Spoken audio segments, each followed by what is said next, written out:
दोकानमा बसेको हाम्रो होइन अब प्युठानतिरका दाइहरू हुन्छ प्युठानकोतिरका दाइहरूले सबैले घन्टीमा भोट दिने भनेर भन्नुभएको छ। नमस्कार हजुर। नमस्कार।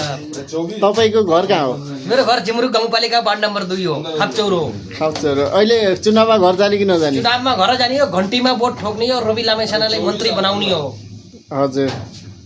अहिले चुनाव प्युठानबाट को उठे हो उम्मेदवार? प्युठानबाट उठ्न आज हाम्रो वैदिक छौरो वैदिकजी हुनुहुन्छ।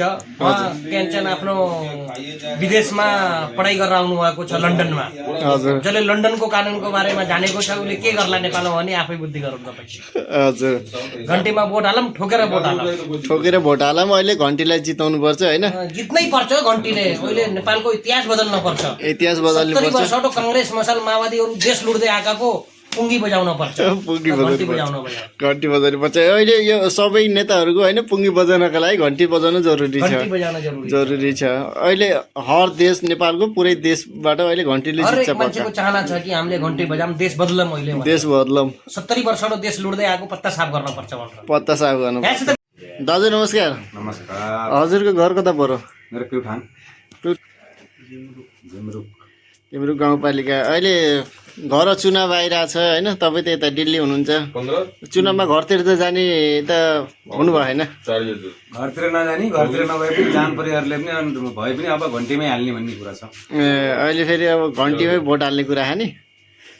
हजुर। अहिले घन्टीले पक्का जित्छ। पक्का जित्छ। पक्का जित्छ होइन? अनि अर्को भाइ पहिल्यै घन्टी हो नि?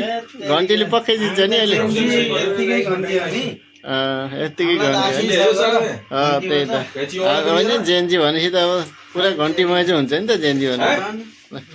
अनि तपाईँले कसलाई दिने भोट? घर सबैलाई भन्नु होला है घन्टीमा भोट दिने भनेर हो र होइन? सबैलाई घर भन्ने घन्टीमा भोट दिने भनेर हो र?